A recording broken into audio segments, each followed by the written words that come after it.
Selamat malam Bapak, Ibu, dan saudara-saudara dalam kasih Tuhan.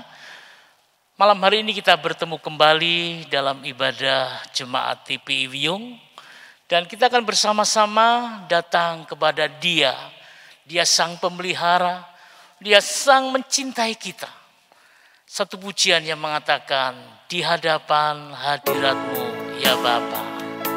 Haleluya Tuhan. Kita siapkan hati kita. Terima kasih Tuhan. Di hadapan hadirat-Mu ya Bapa, ku datang dengan penuh kerinduan.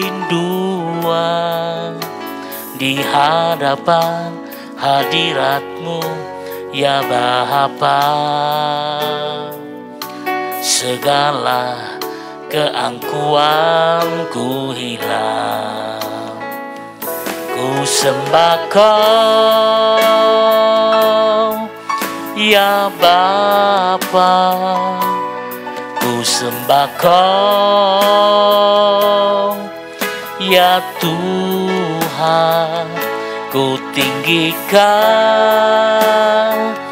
nama-Mu Yesus dalam hidupku selalu. Sekali lagi kita angkat pujian ini. Oh, di hadapan hadirat-Mu ya Bapa, ku datang dengan penuh kerinduan.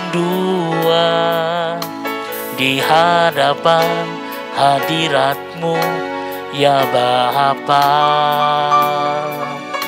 segala keangkuhanku hilang. Katakan bersama-sama, ku sembah Kau ya Bapa, ku sembah Kau ya Tuhan. Ku tinggikan nama-Mu Yesus dalam hidupku selalu. Sekali lagi katakan, ku sembah Kau ya Bapa, ku sembah Kau ya Tuhan. Ku tinggikan nama-Mu Yesus dalam hidupku selalu. Dalam hidupku selalu. Dalam hidupku selalu. Mari kita akan bersama-sama masuk dalam doa. Bapa di surga, malam hari ini kami datang dan kami rindu bersekutu bersama-Mu. Siapkan kami Tuhan untuk boleh memuji-muji-Mu, dan kami juga akan mendengarkan firman-Mu. Bapa, pimpin ibadah TPI Wiyung ini dari awal hingga akhirnya. Hanya di dalam nama Tuhan Yesus Kristus kami sudah berdoa dan mengucap syukur. Amin. Mari Bapak Ibu, kita akan siapkan hati kita. Kita akan bersama-sama mendengarkan firman Tuhan. Namun sebelumnya kita angkat satu pujian. Seringkali, haleluya. Terima kasih Tuhan.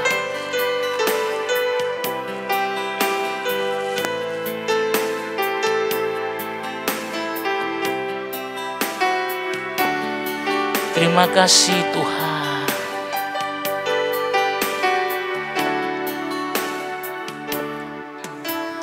Seringkali ku datang Tuhan hanya karena sejuta keluar.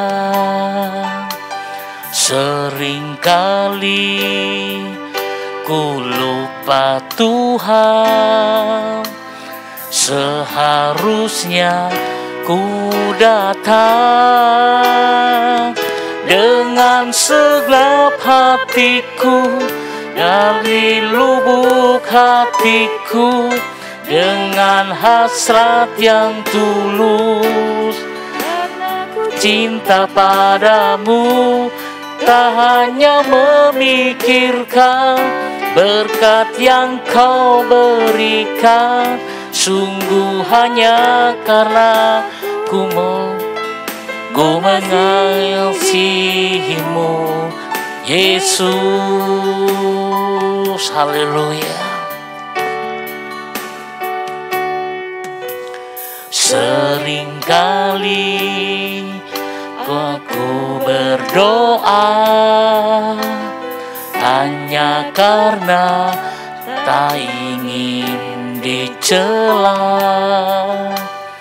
namun kini ku sadar Tuhan, seharusnya ku datang dengan segenap hati,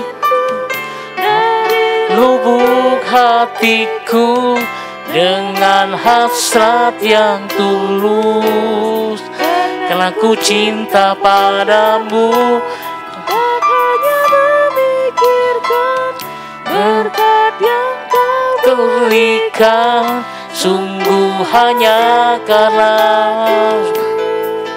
ku mengasihimu, Yesus.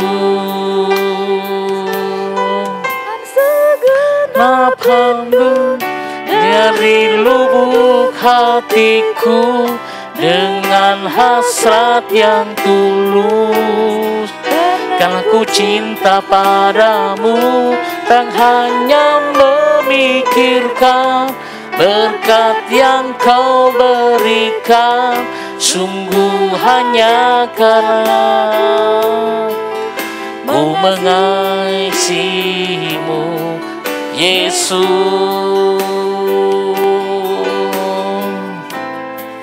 Kita akan bersama-sama mendengarkan firman Tuhan yang akan disampaikan oleh Bapak Handoko. Waktu dan kesempatan kami berikan.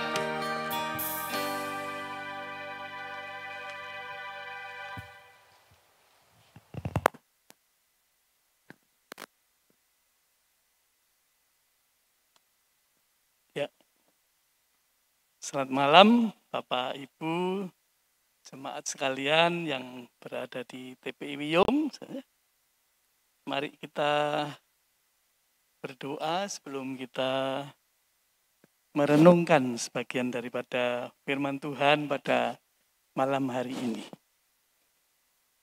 Ya Tuhan, Allah Bapa kami yang di surga, terima kasih Tuhan untuk malam ini, kalau kami boleh belajar sebagian daripada firman-Mu. Kiranya Tuhan pada malam hari ini, di tengah-tengah masa yang sulit ini, firman-Mu boleh menjadikan kami satu penghiburan yang daripada Engkau. Memberikan satu kekuatan rohani kepada kami semua ya Tuhan. Juga untuk firman-Mu ini boleh menjadikan kami hidup kuat, mengingat akan kebaikan-kebaikan daripada Tuhan. Juga khususnya mengingat akan kesalahan dan dosa-dosa kami. Ya Tuhan, tolonglah kami, terutama hamba-Mu yang akan memberitakan kebenaran firman-Mu ini Tuhan. Engkau sendiri yang mengurapinya Tuhan. Roh Kudus-Mu yang menuntun, memimpin apa yang akan dibicarakan sesuai dengan kehendak Tuhan untuk jemaat-Mu khususnya di TPI Wiyung ini. Tolong Tuhan juga buka pintu hati kami, supaya kami boleh mengerti kebenaran firman-Mu ini, boleh menerima segala yang baik yang daripada Tuhan. Terima kasih Tuhan, kami serahkan waktu ke dalam tangan-Mu. Hanya di dalam nama Tuhan kami Yesus Kristus kami berdoa. Amin. Ya, selamat malam saudara ya. Saya ingin mengajak saudara sekalian untuk belajar dari satu perikop di dalam kitab Hakim-Hakim, saudara ya. Sebenarnya nama ini juga cukup terkenal, saudara ya, tetapi mungkin jarang kita membahasnya. Ya, ada banyak kekayaan rohani yang ada di dalam bacaan kita, perenungan kita pada malam hari ini. Kiranya ini boleh membangun iman kita. Ya, judulnya adalah Semua itu karena Tuhan. Begitu, saudara ya. Ini kita baca di dalam kitab Hakim-Hakim pasal yang ke-6. Sementara kita baca ayat 1 sampai 6 dulu. Ya, begitu saudara ya. Kitab Hakim-Hakim pasal yang ke-6 Perjanjian Lama, saudara ya. Kita baca di ayat 1 sampai yang ke-6. Saya bacakan saja. Judulnya Gideon diangkat menjadi hakim. Tetapi orang Israel melakukan apa yang jahat di mata Tuhan. Sebab itu Tuhan menyerahkan mereka ke dalam tangan orang Midian 7 tahun lamanya. Dan selama itu orang Midian berkuasa atas orang Israel. Karena takutnya kepada orang Midian itu, maka orang Israel membuat tempat-tempat perlindungan di pegunungan, yakni di gua-gua dan kubu-kubu. Setiap kali orang Israel selesai menabur, datanglah orang Midian, orang Amalek, dan orang-orang lain dari sebelah timur, lalu maju mendatangi mereka. Berkemahlah orang-orang itu di daerah mereka dan memusnahkan hasil tanah itu sampai ke dekat Gaza dan tidak meninggalkan bahan makanan apapun di Israel. Juga domba atau lembu atau keledai pun tidak. Sebab orang-orang itu datang maju dengan ternaknya dan kemahnya, dan datangnya itu berbanyak-banyak seperti belalang. Orang-orangnya dan unta-untanya tak terhitung banyaknya. Sekalian datang ke negeri itu untuk memusnahkannya. Ayat yang ke-6. Sehingga orang Israel menjadi sangat melarat oleh perbuatan orang Midian itu. Lalu berserulah orang Israel kepada Tuhan. Nah, sampai di sini dulu, saudara ya. Jadi kalau saudara melihat di sini ya, di dalam kitab Hakim-Hakim itu ada pola yang sama ya. Jadi Gideon ini adalah hakim keempat ya. Itu yang ditulis di dalam kitab Hakim-Hakim. Begitu ya, saudara ya. Nah, pola sama itu apa? Jadi orang Israel itu begini ya, saudara ya. Orang Israel itu jangan salah, itu gambaran daripada kita semua ini, saudara ya. Orang Israel itu kalau pas waktunya enak, saudara ya, damai, tenang begitu ya. Dia itu terus melupakan Tuhan. Nah, ini yang jadi persoalan. Meninggalkan Tuhan, menyembah ilah-ilah lain. Begitu saudara ya, dikatakan di dalam sini ya. Kalau di dalam kitab Hakim-Hakim, saudara itu membaca, ada satu kelaparan, ada satu penderitaan, ada satu penindasan, ada mara bahaya. Di kitab Hakim-Hakim selalu konotasinya pasti pada waktu itu orang Israel itu meninggalkan Tuhan. Begitu saudara, itu polanya ya. Nah, dikatakan di dalam Hakim-Hakim 6 ayat yang 1 ini, orang Israel melakukan apa yang jahat di mata Tuhan. Itu saudara ya. Nah, apa yang dimaksud jahat itu saudara? Dimaksud jahat itu yaitu orang Israel itu menyembah Allah lain. Begitu saudara. Jahat itu sekali lagi saya juga sudah menerangkan beberapa waktu yang lalu ya di tempat lain. Jahat itu bukan soal kereng, bengis, dan lain-lain. Ya itu memang itu ya jahat. Begitu ya. Tetapi jahat di mata Tuhan itu adalah membawa rakyat itu, atau rakyat itu tidak beribadah kepada Tuhan. Begitu saudara. Rakyat itu dibawa kepada menyembah Allah lain. Begitu, itu namanya jahat di mata Tuhan. Makanya pada waktu orang Israel ini melakukan yang jahat di mata Tuhan, yaitu menyembah ala-ala lain, meninggalkan Tuhan, yang tidak beribadah kepada Tuhan. Begitu ya saudara ya. Maka orang Israel itu akan tertimpa dengan bencana. Nah, kalau di dalam Hakim-Hakim 6 ini, Tuhan itu menyerahkan. Tuhan tidak segan-segan menyerahkan. Umatnya sendiri, umat yang dikasihi itu, kalau tidak taat kepada Tuhan dan meninggalkan Tuhan, Tuhan itu menyerahkan kepada bangsa-bangsa lain. Saudara, untuk ditindas. Begitu ya saudara ya. Nah, di siang bacaan yang kita baca tadi, ditindas sedemikian oleh orang Midian, ya saudara ya. Midian itu bangsa di dekatnya Israel sana, begitu. Sehingga di dalam ayat yang ke-6 dikatakan demikian ya. Sehingga orang Israel itu menjadi sangat melarat oleh perbuatan orang Midian itu. Nah, sekarang inilah saudara ya. Kalau ini kan seperti kita pada saat ini ya saudara ya. Saat ini kita ini di dalam situasi yang sulit. Betul lah saudara ya. Corona itu ada di mana-mana ya, di dekat kita. Bahkan ya orang-orang dekat kita, rekan kita, teman-teman kita itu begitu menderitanya, ada yang sampai meninggal, begitu ya saudara ya. Nah, pada waktu kita ini sulit, tempat ibadah ditutup, ya ibadah mesti sampai online seperti ini. Kita tidak bisa bertemu satu dengan yang lain, begitu ya saudara ya.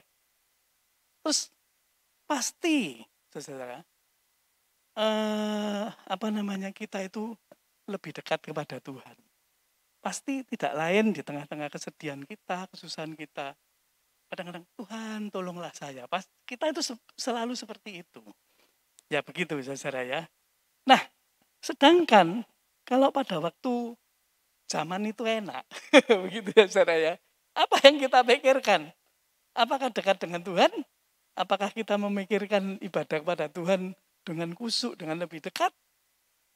Kadang-kadang enggak, begitulah saudara lah. Ini kan keadaan seperti orang Israel pada zaman hakim-hakim ini saudara ya. Kalau pas zaman enak, coba ya. Kalau zaman enak, kita itu kadang-kadang kita lupa, bahkan yang kita pikir itu gini, besok kita makan-makan di mana ya? Nah, kita merencanakan ini, bulan depan minggu ketiga perjamuan kasih di rumah ini. Nanti 2 bulan lagi kita kemana? Ngelencer kemana kan begitu ya saudara ya. Kita mengadakan gathering begitu saudara. Nah, bahkan kalau di dalam gereja pun, di dalam gereja ini ya, waktu zaman enak, waduh, Pak, kita mau mengadakan kebaktian Padang, Pak. Misalnya begitu ya kan, yang kita pikir itu yang seneng-seneng seperti itu. Loh, kenapa kebaktian Padang? Ya Pak, bosen Pak di gereja Pak. Bahkan di kebaktian Padang itu nanti yang diurusi apa? Wah, kamu bawa konsumsi ini ya, kamu bagian ini telur ya, sing sana lontong ya, sing sini tauge, lontong balap dan lain-lain. Nah, jadi ya yang kebenaran firman Tuhan itu dilupakan. Justru yang konsumsi transportasi kita apa? Supaya kita ada penyegaran gitu loh.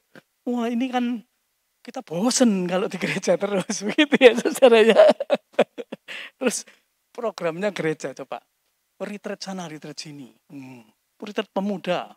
Retreat kaum bapak. Kan begitu ya saudara. Semua retreat. Nanti gathering. Kita perlu refreshing. Tidak tidak jenuh. Begitu saudara. Nah coba sekarang kalau kita pada saat ini, seperti saat ini ya, kita bicara apa adanya, saudara-saudara ya. Saat ini wabah ini sudah berlangsung mulai Februari, gitu, tahun lalu. Kira-kira sudah ya 1,5 tahun lah ngomong gitu ya kan. Saudara-saudara, ibadah tidak kemana-mana ya bisa. Bahkan hari-hari ini kita ibadah itu malah nek iso itu lebih dekat pada Tuhan. Usuk sekali. gereja juga berusaha menyiarkan berita-berita kebenaran ini ya, saudara ya. Berita firman Tuhan ini lebih intens begitu maksudnya kita ya. Nah, tetapi kan kita bahkan ibadah di rumah pun dalam situasi seperti ini, mau enggak mau pasti saudara lebih dekat kepada Tuhan, ya toh? Lebih memperhatikan ibadah-ibadah itu di tengah kesulitan-kesulitan seperti ini. Betul apa enggak, saudara? Kalau tapi buktinya ya iso setahun setengah kita enggak retreat ya bisa. Setahun setengah kita enggak gathering, enggak perjamuan kasih ya enggak apa-apa ya buktinya. Nah, artinya apa sekarang ini kalau kita ngambil kesimpulan? Tuhan itu kan kepengen dekat dengan umatnya. Betul lah saudara ya? Bangsa Israel itu dikeluarkan dari Mesir, dari perbudakan. Karena di Mesir itu nggak bisa beribadah. Di sana itu dewa-dewa ditindas.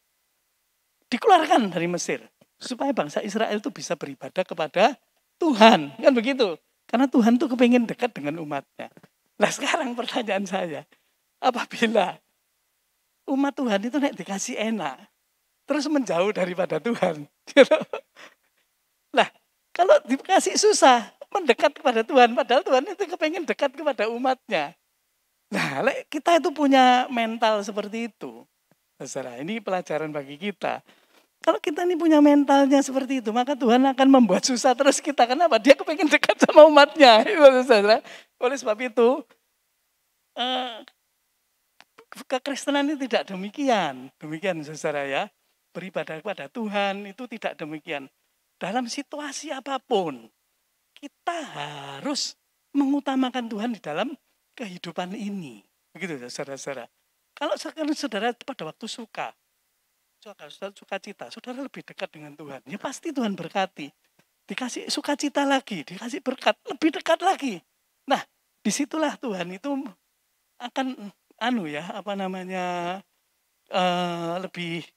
lebih dekat kepada kita di dalam segala setiap keadaan.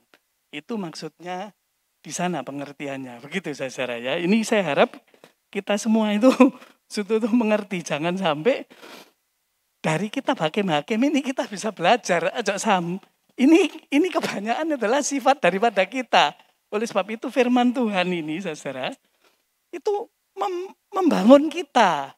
Dengan membaca firman Tuhan ini, merenungkan setiap hari, ya saudara ya. Nah, dikatakan iman itu timbul dari pendengaran. Betul ya saudara ya, iman itu timbul dari pendengaran.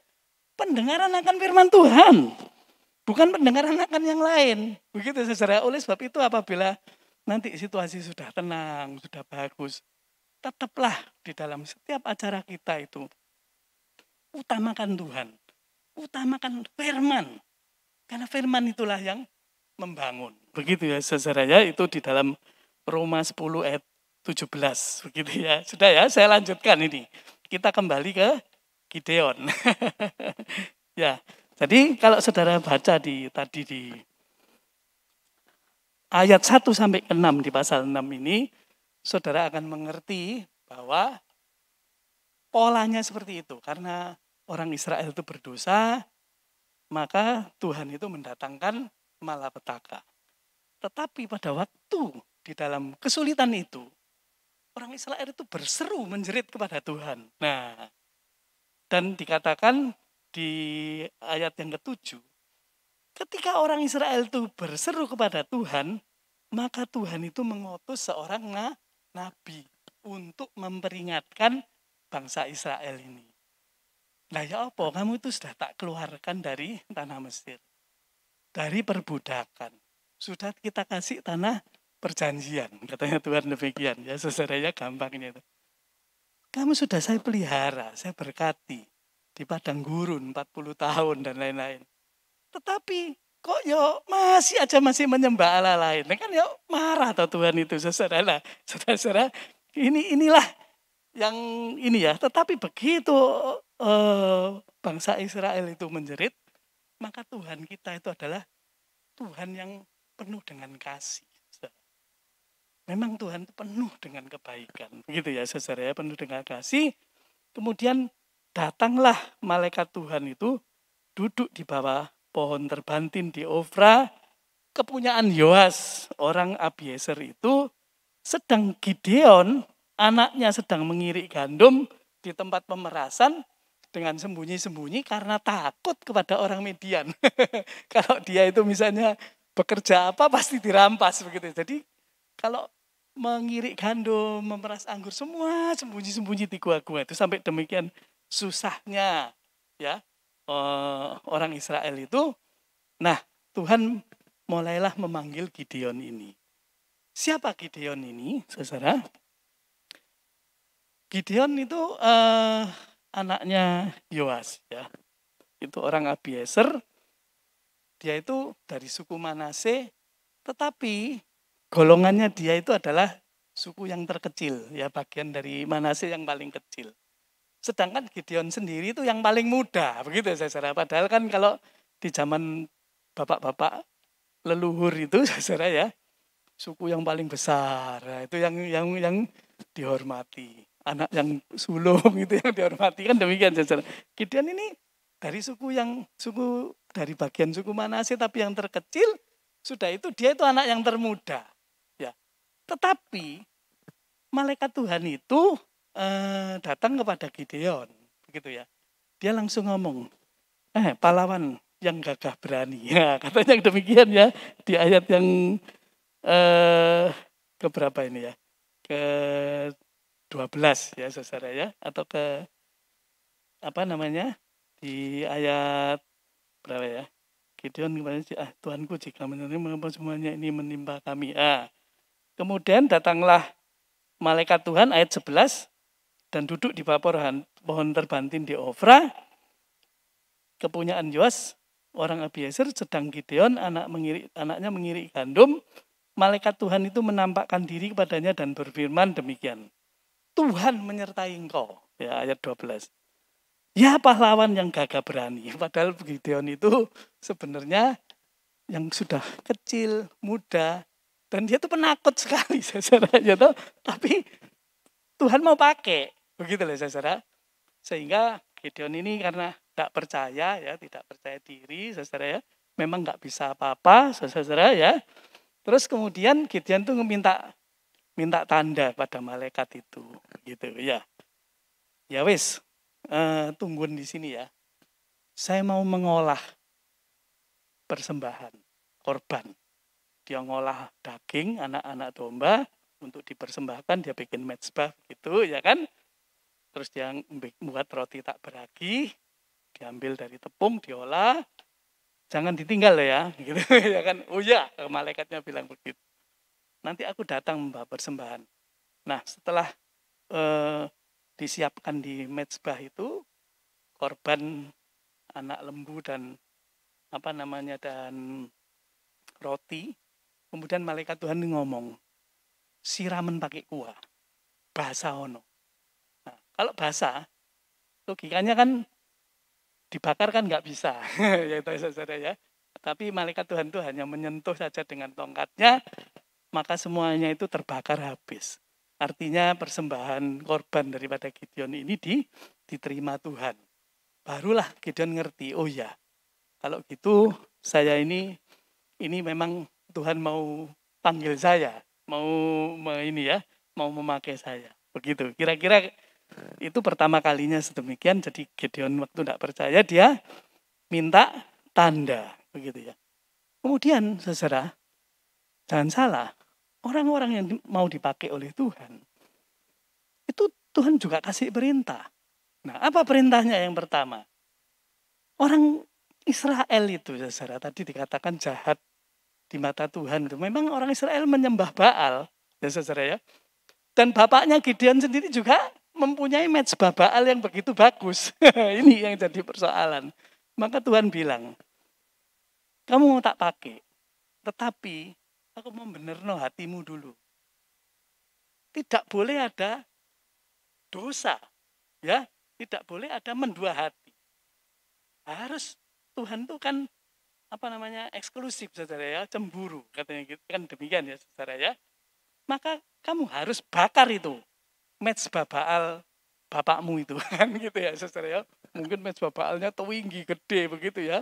Mungkin orang-orang sekota itu juga menyembah Baal di punyanya bapaknya ini ya. Nah, malam Gideon ya takut juga saudara ya untuk merobohkan mezbah itu mengganti dari mezbah untuk Tuhan. Gitu saudara ya. Karena dia nggak berani, dia melakukan itu malam-malam. Gitu ya saudara ya. Ya tetap dilakukan lah malam-malam begitu ya. Malam-malam dirobohkan semua, digantilah dengan mezbah untuk Tuhan. Begitu ya. Pagi-pagi mezbah Baal yang terkenal di rumah bapaknya itu kok ambruk begitu ya saudara ya.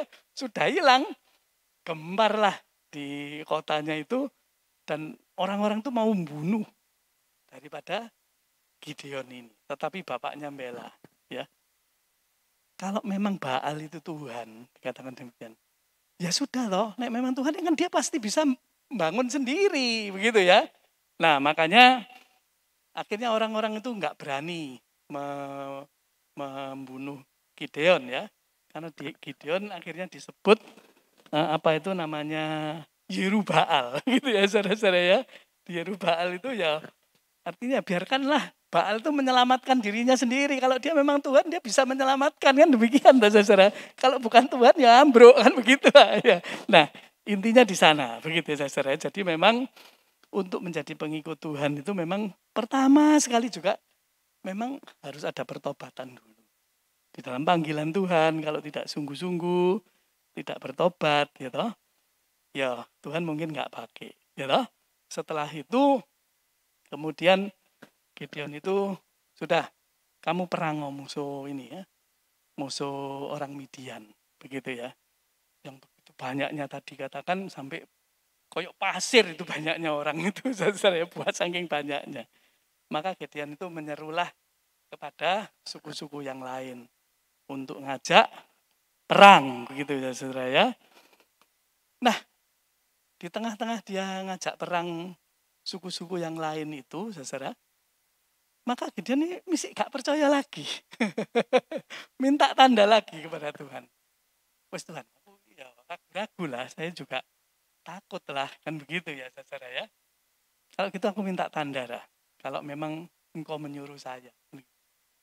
Dikasihlah selembar bulu domba. Ditaruhlah di tempat pengirian itu ya, dengan tempat plester, jemuran untuk gandum-gandum gitu ya. Kalau besok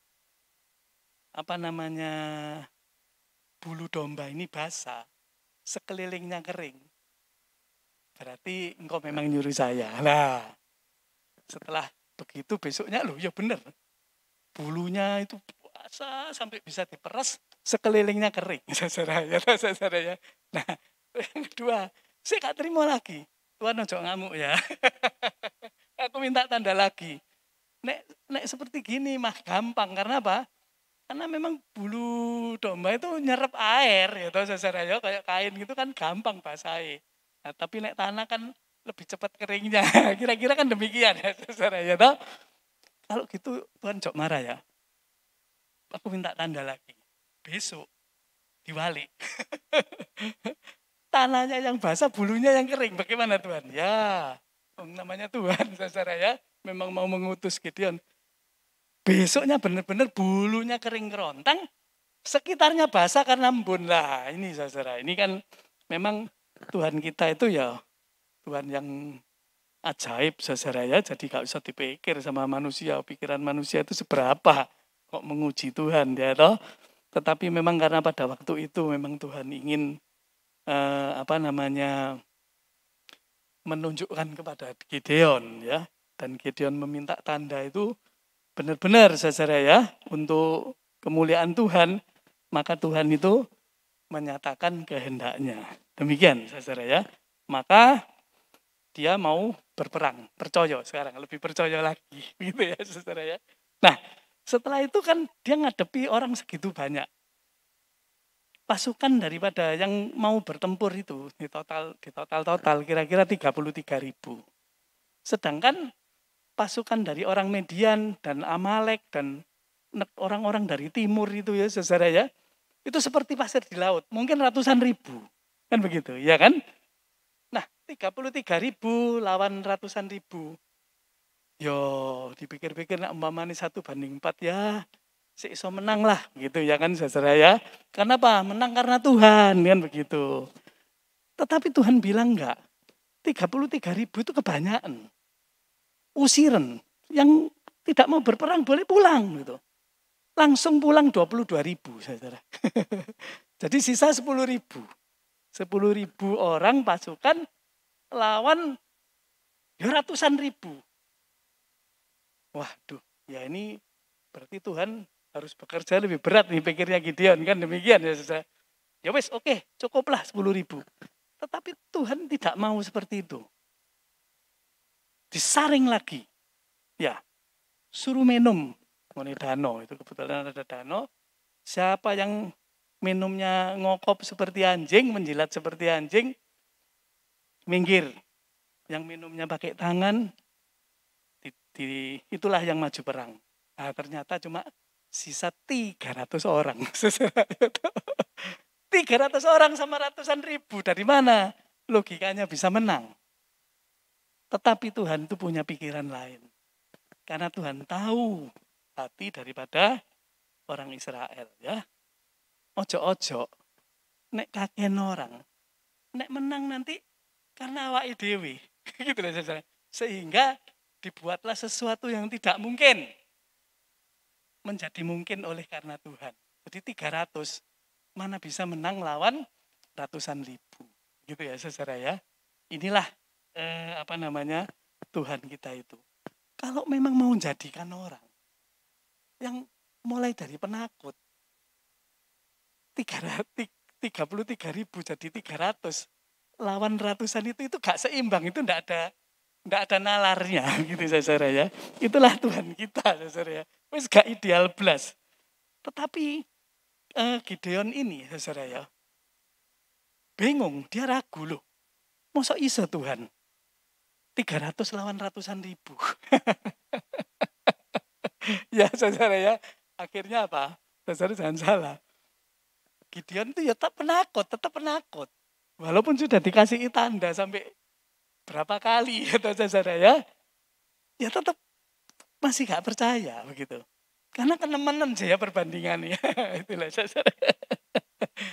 Maka dia gini, sudah kalau kamu takut, kamu jalan aja ke perkemahan situ. Kan ini perkemahannya dekat ya zaman dulu. Kalau perang itu memang berhadapan-hadapan begitu saudara ya. Kamu jalan ke perkemahan situ. Dengarkan apa yang diomongkan orang. Ternyata ada orang mimpi. Dia cerita, terus Gideon ini dengarkan. Aku ini mimpi. Tadi malam itu aku barusan mimpi.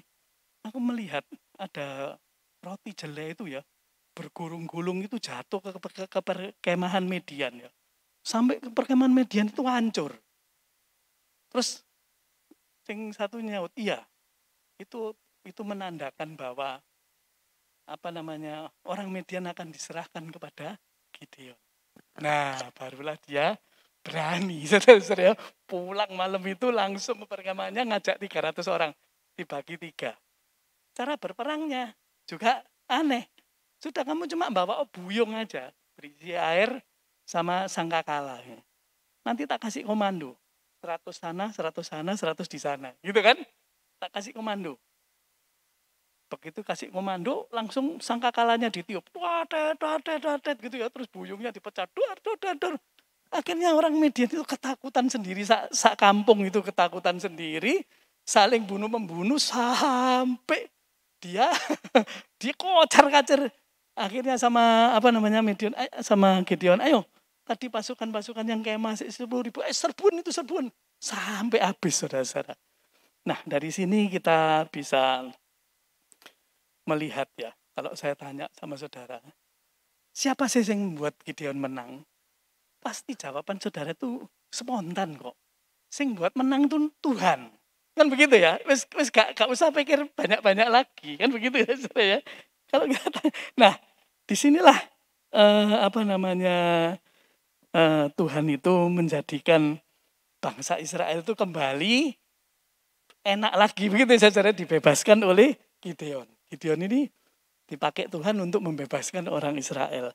Tetapi tentu saja saudara juga harus ada respon daripada orang Israel itu sendiri. Setelah dia berseru kepada Tuhan, maka responnya adalah dia beribadah lagi kepada Tuhan. Gitu ya saudara ya, bertobat lagi. Gini. Nah inilah gambaran-gambaran dari kita saudara ya. Pas kita susah, kita menjerit kepada Tuhan. Tuhan itu tolong. Begitu loh. Bahkan kadang-kadang dengan cara-cara yang tidak masuk akal. Begitu saudara. Itulah Tuhan kita. Nah sekarang saudara, yang bahasan kita yang selanjutnya. Ini yang menjadi penting bagi kita sekalian, saudara ya. Bagaimana setelah berhasil itu? Kita mesti ingat loh, saudara ya. Kadang-kadang kita itu dari nol, dibuat kita itu berhasil, saudara. Seolah-olah itu karena kita, enggak. Saudara, kalau saudara bisa, itu karena Tuhan. Nah, juga sebaliknya, kadang-kadang kita juga merasa begini, aku gak iso apa-apa Pak. Misalnya ada jemaat di Wiyung gitu ya, diminta sama Kak Rian, ayo Bu, ikut melayani Bu. Oh no, Kak Rian, maaf Kak Rian, saya ini gak bisa apa-apa, saya ini orang sederhana. Begitu. Enggak, saudara. Saudara kalau dipanggil Tuhan, saudara pasti dilengkapi oleh Tuhan. Nggak usah bingung, gitu ya, saudara ya. Tapi juga ada orang yang seolah-olah dia bisa. Wah, segala sesuatu bisa. Nah, ini enggak benar, saudara. Jadi segala sesuatu itu, saudara, manusia itu jauh lah sama Tuhan. Kau lah manusia pinter itu, saudara ya. Sehebat-hebatnya manusia di dunia ini, hari ini kena virus enggak ketok motai gulung guming semua. Oleh sebab itu, bukankah kalau kita ini bisa hidup seperti ini, bisa belajar firman Tuhan, bisa mendengarkan firman Tuhan dengan penuh sukacita. Bukankah itu karena kemurahan Tuhan, saudara, ya kan? Siapa sih kita ini? Nol asali. Dijadikan sampai berhasil. Ya, saudara, itu ya, itu sampai di situ. Nah, setelah berhasil ini loh, saudara. Ini yang jadi masalah. Mari kita selanjutnya ya. Jadi belajar dari firman Tuhan ini, saudara. Kita tuh belajar banyak hikmat. Nah, saudara-saudara jangan salah ya. Dari kita belajar sejarah bangsa Israel ini. Saudara, ini namanya firman Tuhan. Bisa untuk mengoreksi diri kita sendiri. Ya. Setelah berhasil, terdapat beberapa kejadian, saudara ya. Kalau saudara nanti lihat di pasal yang ke-8, saudara ya. Saya nggak perlu bacakan semua ya, nanti kepanjangan. Kalau di pasal 8, saudara ya. Setelah Gideon tadi menang lawan orang Midian, adalah seorang suku Efraim ya. Efraim memang sombong. Memang di dalam 12 suku itu Efraim itu paling sombong sendiri begitu ya, saudara. Marahi Gideon. Kamu perang lawan orang Midian lagi lah. Wis menang baru ngomong. Kamu ini perang sama orang Midian, kok enggak ngajak-ngajak saya? Wah, gitu kan saudara ya, marahi. Wah, aku kan bisa bantu kamu untuk menang, begitu. Kenapa aku enggak diajak? Nah, wis menang kok baru ngomong seperti ini. Ini kan banyak di antara kita yang seperti itu, saudara ya. Pada waktu berjuang seperti ini. Pas zaman corona gini. Wah, wis ilmune akeh. Apa ilmune akeh? Ilmu nutup-nutupi. Sakjane wedi tapi wah ini PPKM. Kita enggak boleh melayani begini. Wis alasannya akeh pokoknya, saudara. Tapi nanti nek zaman sudah enak lagi, wah dialah jadi pahlawan yang gagah berani. Loh, itu dulu itu saya. Inilah saudara ya. Tetapi itulah seperti Efraim yang kita ceritakan ini ya, saudara ya. Nah, Gideon ini dihina seperti itu. Tetapi Gideon pada waktu itu, nah ini sisi positif. Setelah keberhasilan, dia dari nol sampai menjadi pahlawan, begitu ya saudara ya. Dipakai Tuhan sedemikian, sisi positifnya. Kok Isani dek ngomong ya, dia dengan segala kerendahan hati dia ngomong ya sudahlah, aku salah lah. Tapi entah dari tadi sing nyerbu sing lebih banyak membunuh orang Midian kan kamu Efraim gitu ya kan. dipok-pok gitu ya, sudah kamu dulu, kamu yang banyak lah. Akhirnya hati Efraim ini menjadi reda marahnya. Berarti Gideon ini dengan segala kerendahan hatinya mau membuat situasi itu menjadi bagus. Padahal belum tentu tadinya kalau dijak perang mau belum tentu karena gak sebanding itu tadi, takut pastilah begitu ya saudara ya. Nah, orang-orang seperti ini banyak gitu ya saudara ya. Kalau sudah berhasil pas zaman enak ngaku-ngaku dia yang berjasa itu banyak. Nah, yang kedua saudara ya, ada peristiwa lagi. Gitu? Setelah menang itu, Gideon kan pasukannya 300 tok ini. Mengerjarlah raja-raja Midian itu. Kesel ini, raja-raja Midian yang lari itu sudah menyeberangi sungai Yordan ya. Jadi sudah lewat sebelah ke timur sungai Yordan. Diuber ya toh, raja-raja Midian itu namanya Seba dan Salmuna. Nah, pada waktu ngejar ini orang Gideon dan orang-orangnya ini mampir ke Sukot, ngelewati kota Sukot gitu ya. Dia tuh minta minum. Minta minum itu gak dikasihi. Aku ini ngejar raja orang Midian loh ya. Kan tadi kan ini wis tak kalah no ini orang Midian sak kampung gitu ya kan. Sekarang aku mau ngejar rajanya itu. Dia dilecehkan oleh pemuka-pemuka Sukot ini. Oh, kamu mau ngejar itu tah? Wis menang tak kamu kok minta minum sama saya? Kayak gitu ya. Wah, dia marah. Awas ya kamu ya. Kalau nanti saya menang sama dia, kamu tak gebuki kamu nanti gitu ya. Diancam seperti itu. Demikian pula dia lewat kota Penuel sama. Minta minum, minta makan gak dikasih gitu ya saudara ya. Nah, terus dia ngancam, nanti tak robohkan menaramu di Penuel ini ya. Tak hajar kamu nanti kalau aku menang. Akhirnya benar ya. Gideon ini dengan pertolongan Tuhan mengejar dua raja ini, kepalanya dipenggal, dibawalah ke kota Sukot itu ya saudara ya. Pemuka-pemuka agama tadi sing nolak-nolak itu digebuki semua dengan duri. Coba saudara bayangkan ya. Terus di Penuel juga dia balik ke Penuel, ngelewati Penuel, dihancurno kota Penuel itu saudara.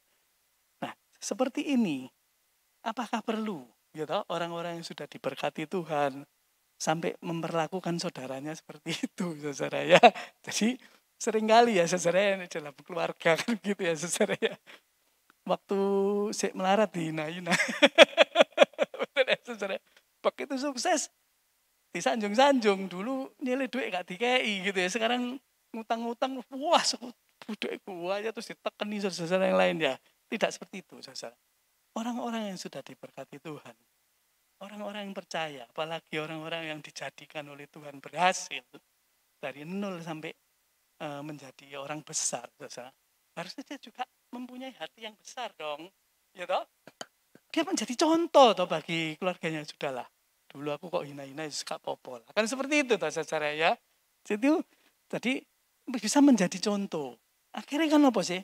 Orang sing dulu benci, sing meledek-ledek kita, gitu ya. Jadi kita nek dihina orang nggak usah pusing, begitu saudara. Kalau kita benar, kita percaya Tuhan itu menolong, nanti malu sendiri. Yang menghina-hina kita itu malu sendiri, begitu saudara ya. Kita ini menjadi contoh. Akhirnya orang itu akan belajar melihat kita, orang-orang percaya ini, ya. Oh iya, karena dia taat sama Tuhan, sehingga hidupnya itu memuliakan Tuhan. Bukan menjadi orang terus sudah diberhasilkan oleh Tuhan malah gebuki saudara-saudaranya. Ya tidak benar saudara-saudara ya. Itu yang kedua.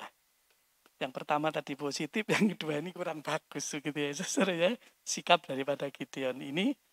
Maka setelah berhasil itu kita banyak sekali keberhasilan itu membuat batu sandungan. Yang ketiga saudara, ada kejadian lagi. Jadi akhirnya Gideon ini bisa membawa umatnya itu, pengikutnya itu menjauh daripada Tuhan lagi, begitu saudara ya. Tapi dengan cara-cara sing munafik, seperti gini saudara ya. Kalau saudara baca nanti di rumah saudara baca, ya nanti malam lah saudara baca di pasal yang ke-8 ya. Jadi Hakim-Hakim 8 di pasal di ayat yang 22 itu rakyat itu meminta Gideon itu menjadi raja. Gideon, kamu kan sudah berjasa ini. Ayolah kamu jadi pimpinan. Begitu ya saudara ya. Nah, tapi Gideon itu ngomong, wah kok Yesus begitu saudara ya, seperti rohani. Dia ngomong gini, enggak, aku tidak akan memerintah kamu. Aku nggak mau jadi raja lah istilahnya begitu, memerintah kamu ya. Demikian juga anak-anakku, demikian juga cucu-cucuku. Enggak mau saya gitu ya. Biarlah Tuhan yang memerintah kamu. Nah, artinya apa? Memang negara Israel, bangsa Israel pada waktu itu kan dipimpin oleh Tuhan ya. Pemerintahannya pemerintahan teokrasi. Tuhan sendiri yang memimpin. Nah, seolah-olah orang ini rohani banget. Betul ya saudara ya? Teologis sekali, wah, rohani sekali ya. Kalau zaman sekarang, saudara ya, orang-orang seperti ini Kristen Paul. Ya, waduh, teologis segala sesuatu ini teologis, saudara. Tetapi inilah yang dinamakan munafik. Soalnya apa? Omongan ini, kelakuan ini nggak podo. Nggak podonya di mana, Pak? Ya, jadi saat itu, saya tak lanjutkan ya, memang agak panjang ceritanya. Gideon tuh minta sumbangan ke orang Israel, dikasihlah sama orang Israel karena jarahannya itu banyak sekali ya saudara ya. Orang Israel yang dijarah orang Midian itu sugi-sugi, anting-antingi banyak, emas-emasannya banyak, rantainya banyak, sampai unta-unta itu dikasih perhiasan begitu ya saudara ya. Akhirnya dia itu dapat beberapa karung itu perhiasan itu, kain-kain ungu, kain-kain mewah. Namun sama Gideon ini dibuat baju efod. Baju efod itu bajunya imam. Ya saudara ya. Lah di mana di dalam baju efod itu biasanya itu ada tempat urim dan umim. Ya tahu itu ya, kayak ada dua itu untuk sukanya orang itu tanya kepada imam gitu ya tahu saudara. Tetapi urim dan tumim ini malah dijadikan berhala. Baju efod ini dijadikan berhala, saudara. Membawa orang Israel itu menyembah. Inilah saudara. Kembali lagi, ya saudara ya. Jadi jahat di mata Tuhan itu adalah membawa umat itu jauh beribadah kepada Tuhan. Makanya Gideon itu tadi benar, karena dia merobohkan mezbah Baal, menyembah kembali kepada Tuhan, itu yang benar. Ya saudara ya, jadi jahat itu bukan lawannya baik, tetapi benar, gitu ya saudara ya. Benar itu bukan lawannya salah, bukan ya saudara ya. Tetapi benar itu lawannya jahat, gitu kalau di dalam firman Tuhan. Nah, itu saudara bisa baca di ayat 24, gitu. Bukan menyandarkan hidupnya pada Tuhan lagi, tetapi malah beribadah kepada baju efod itu tadi lah. Ini yang jadi masalah, gitu ya saudara ya. Akhirnya iman daripada orang-orang umat Tuhan itu tidak dibangun atas kebenaran daripada firman Tuhan, tetapi dibangun atas ramalan-ramalan itu tadi efod begitu ya.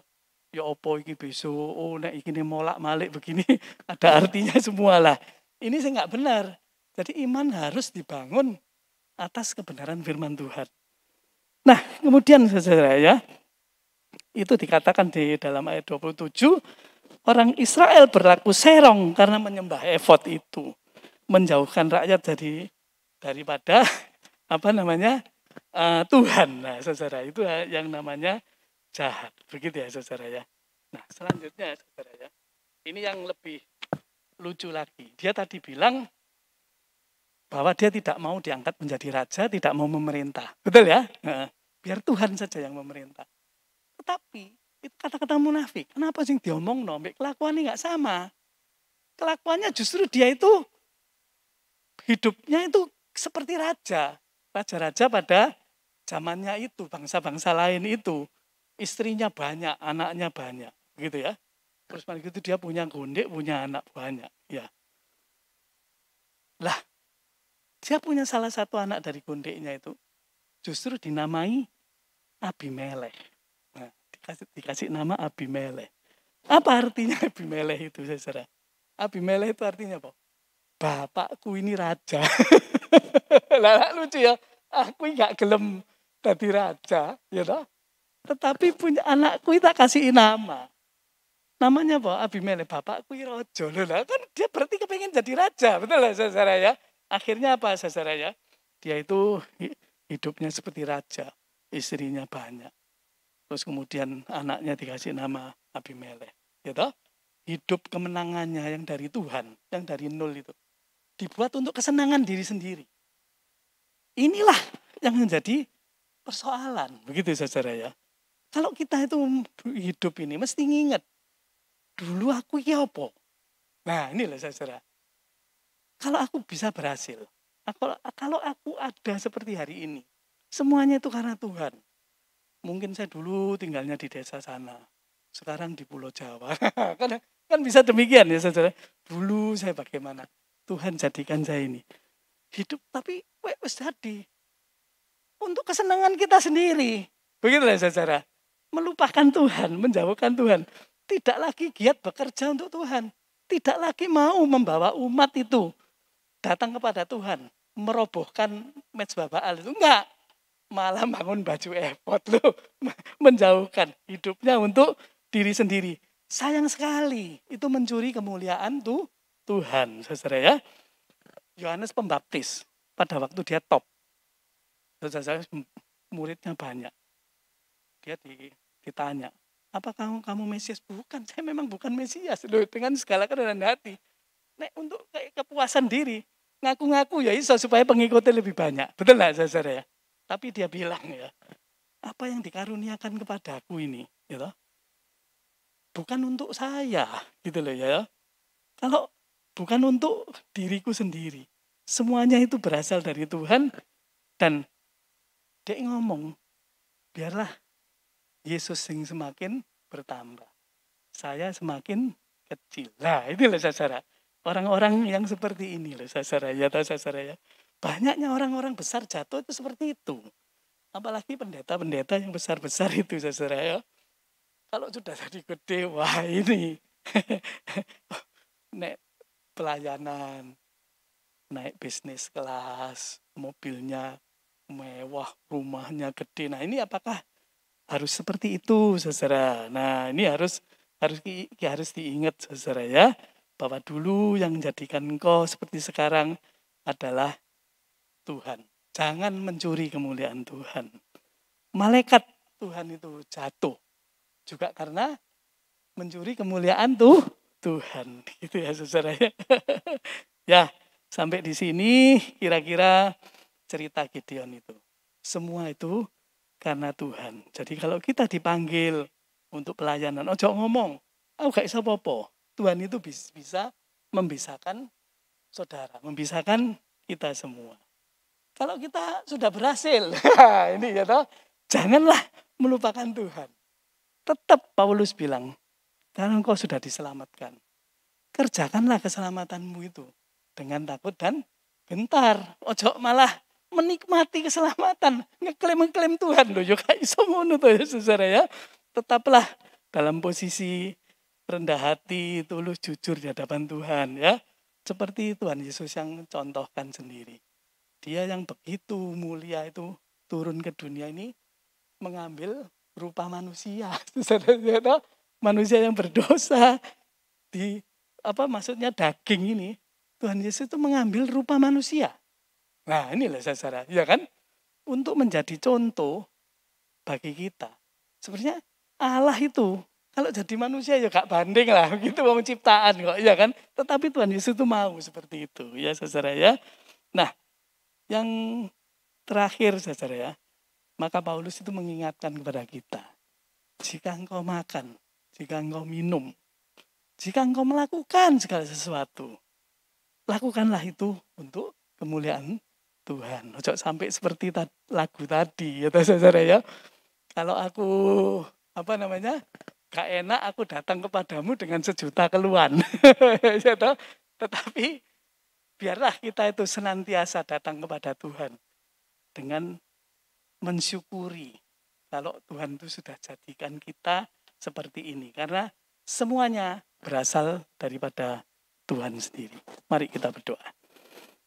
Bapa kami di surga, kami bersyukur untuk malam hari ini kalau kami boleh belajar sebagian daripada firman-Mu yang senantiasa mengajarkan kepada kami untuk mengingat-ingat siapa diri kami ini ya Tuhan. Sebenarnya Tuhan, diri kami adalah orang berdosa yang sudah jatuh ke dalam dosa. Yang hukumannya adalah maut. Tetapi Tuhan, kalau kami boleh berada di tempat ini, kami boleh menikmati firman-Mu. Kami boleh menikmati segala kemurahan Tuhan. Itu karena semata-mata Engkau Allah yang begitu murah hati. Engkau Allah yang begitu baik. Sehingga Engkau Allah yang begitu kudus. Rela datang ke dunia yang penuh dengan dosa ini ya Tuhan. Untuk menyelamatkan kami semua dengan mau mati di kayu salib. Menanggung dosa-dosa dunia ini. Terima kasih ya Tuhan. Biarlah kami semua pada malam hari ini, apapun keadaan kami, boleh mensyukuri atas semua kebaikan Tuhan. Terima kasih Tuhan. Biarlah Tuhan Kau berkati jemaat-jemaat di TPI Wiyung ini ya Tuhan. Dan kami percaya tangan-Mu tidak akan meninggalkan jemaat-Mu. Kami naikkan doa ini hanya di dalam nama Tuhan kami, Yesus Kristus. Amin.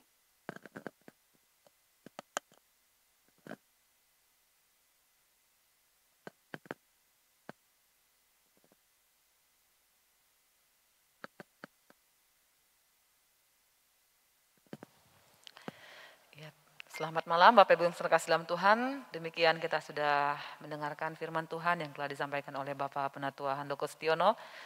Kiranya firman Tuhan yang telah disampaikan boleh kembali mengingatkan kita akan segala apa yang Tuhan telah kerjakan dalam kehidupan kita. Jadi kita boleh tetap berserah dan berharap kepada Dia Sang Pemilik atas kehidupan kita. Kami mengucapkan terima kasih kepada hambanya Bapak Penatua Handoko Setiono yang sudah menyampaikan firman Tuhan. Kiranya Tuhan berkati dalam pelayanan-pelayanan selanjutnya. Jemaat Tuhan, ada beberapa pengumuman yang mendapat perhatian bagi kita semua untuk Jumat mendatang. Firman Tuhan akan disampaikan oleh Bapak Pendeta Anugrah Laia. Akan disampaikan juga secara online. Dan kita juga tetap mengikuti ibadah-ibadah yang diselenggarakan di gereja kita, khususnya untuk minggu besok, di ibadah pagi maupun di ibadah sore, akan mengambil tema bersukacitalah senantiasa. Di pagi hari akan disampaikan oleh Bapak Penatua Lindra Haryanto, dan sore hari oleh Bapak Penatua Andi Sutanto. Link akan kami share di WA Group yang ada. Bapak, Ibu, dan saudara sekalian juga dapat memberikan persembahan, karena kita masih melakukan ibadah ini secara online, maka persembahan dapat ditransfer melalui rekening bank yang tertera dan juga melalui GoPay. Kita tetap mendukung pelayanan pekerjaan Tuhan juga melalui persembahan-persembahan kita. Akhirnya kita akan akhiri ibadah kita malam hari ini. Bersama-sama kita akan berdoa juga untuk tetap bagi kerinduan kita, rencana pembelian gedung untuk TPI Wiyung dalam beribadah. Mari kita berdoa. Bapa kami yang di surga, terima kasih, kami bersyukur untuk pimpinan Tuhan dari awal pertengahan hingga akhirnya ibadah sore malam hari ini Tuhan boleh berjalan dengan baik. Kiranya Tuhan yang boleh memimpin setiap kami untuk lebih lagi mencintai dan mengasihi Tuhan dan merenungkan firman-Mu, sebab itulah kekuatan di dalam jiwa kami menghadapi berbagai macam bentuk peristiwa dan segala kondisi yang akhir-akhir ini kami alami Tuhan, dan biarlah kami tetap berlindung di dalam Engkau sebagai pemilik atas kehidupan kami. Dan kami berdoa Tuhan yang tetap meneguhkan dan tetap menguatkan kami melalui firman-Mu, dan kami boleh tetap hidup di dalam perlindungan pemeliharaan Tuhan yang luar biasa atas kehidupan kami. Dan kami berdoa Tuhan untuk seluruh rangkaian ibadah-ibadah yang diselenggarakan di gereja kami pun, kami mau serahkan ke dalam tangan-Mu, Tuhan yang memberkati hamba-hamba-Mu yang melayani, dan juga untuk setiap sarana dan prasarana yang kami gunakan juga boleh berfungsi dengan baik ya Tuhan. Kami berdoa, kami bawa ke dalam tangan-Mu Tuhan untuk seluruh kerinduan harapan kami dari TPI Wiyung untuk pembelian sebuah gedung di mana TPI Wiyung nanti boleh beribadah di dalam pengembangan selanjutnya Tuhan, kami mau serahkan ke dalam tangan-Mu, kiranya Tuhan juga yang boleh memberkati untuk seluruh pengurus dan jemaat yang ada, sehingga di dalam perkenanan-Mu Tuhan boleh menemukan rumah yang tepat di mana kami juga boleh beribadah memuji muliakan nama Tuhan. Dan kami berdoa bagi seluruh jemaat-Mu, Tuhan juga yang akan memberkati dan menolong di dalam setiap kondisi dan keadaan. Beberapa di dalam proses pemulihan kesehatan, Tuhan juga yang terus menolong, memberikan pemulihan secara ajaib Tuhan, sehingga seluruh jemaat boleh tetap merasakan akan kasih Tuhan dalam kehidupan mereka, dalam pergumulan, masalah ekonomi, pekerjaan.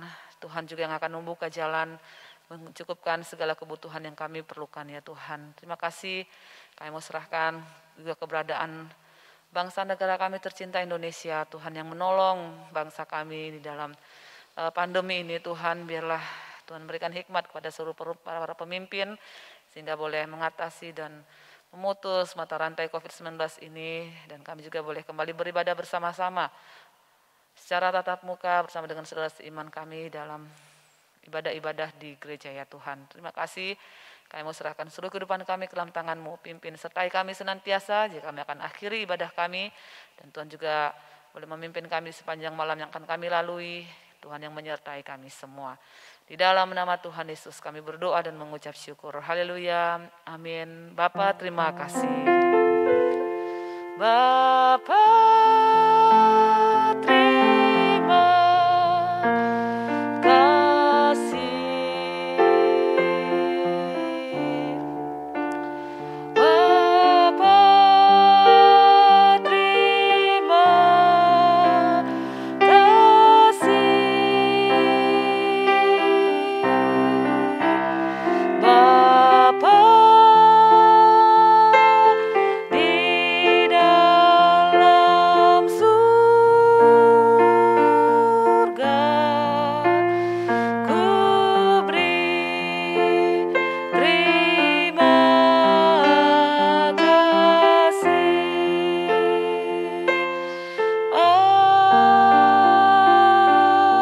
Amin. Ibadah kita selesai, Tuhan memberkati kita semua.